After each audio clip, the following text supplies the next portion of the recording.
I'm here with Drew Moyer. We are at the Second Harvest Food Bank in Spokane, and we are out in your kind of parking lot area doing some grilling. Our loading dock, yeah. I know, the loading dock. There's a big truck right next to us that is being unloaded as we speak, full of food, full of dairy products, and for the people in need here. And this is where all the food comes and goes. 26 million pounds a year comes right out of these docks and into these docks. We only have a few ingredients here. We have some pears and we have some meat.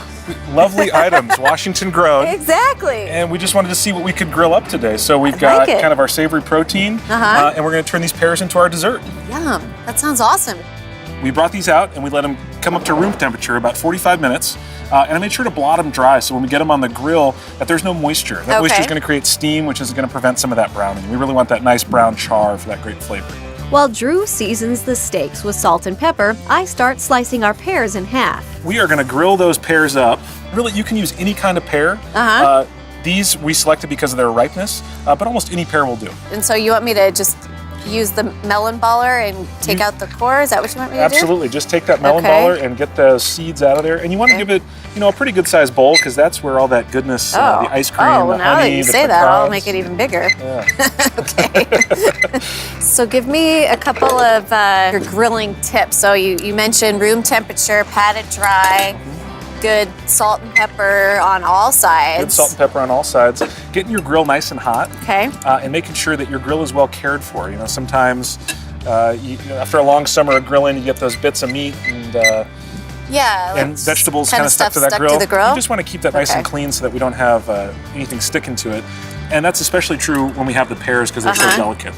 Okay. A lot of people I think are afraid to try grilling fruit. Yeah, the key is a nice hot grill. A well-oiled grill, and then just have fun. Try different things. We try pineapple at my house. We try peaches. Yeah. You can do apple slices. I mean, anything that you can think of in like a fruit kebab is probably going to be pretty good on the grill. Okay, so now some of this. Yeah, just a little spritz of the grapeseed oil. Okay. Not too much. Can people use something other than grapeseed oil? Yeah, they could use clarified butter, melted clarified butter.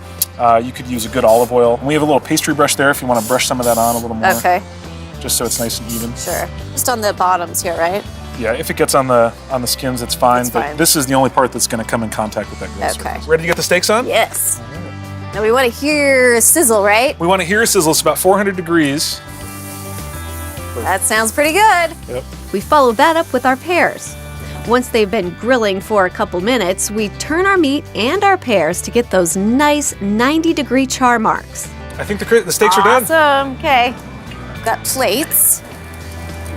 Oh, those look great. Oh, this should be awesome. Hey, that looks great. Should we take it inside? We should. Yes, let's take it inside and give it a taste. We've got our pears here, but they're kind of lonely. They're a little lonely. They need a little topping. They need something. They need something. We put some pecans on a baking sheet, drizzle some olive oil on top, and throw them in the oven to toast. Oh, these look awesome. Yes. We mince the pecans, then top them with some honey. That looks gorgeous. What would you do with, like, say, peaches or something like that? That's a great, I'd probably go with the cinnamon and the ice cream. Yes. The pecans would be good. Walnuts would be great. Dessert is ready. We just got to get the steak. And it's been resting for a little bit. That's right. You want to let that steak rest for about 5 minutes and let that temperature come all the way up where it's going to. Should you cover it when you rest it or just leave it as it on the plate? I left it just as it was. Okay. Other people choose to tent it. It's kind of up to you. Up to you. So dig in, right? Yeah. Oh, that looks great. Super tender. Super tender. Well, should we finish up these pears? Yeah. Let's put a scoop of ice cream right there in the center. That looks so good. Yeah, this is such a treat. And then just a nice scoop of your pecan honey mixture. I love those pecans. Those are fantastic. I'm thinking you might need a little bit more. And then just, I think a little bit of cinnamon on there is going to be so fun. And okay, there's my creative expression. That is beautiful. Yeah, I need to take a leaf out of your book there. There we go. That is awesome. Oh, wow. That looks great.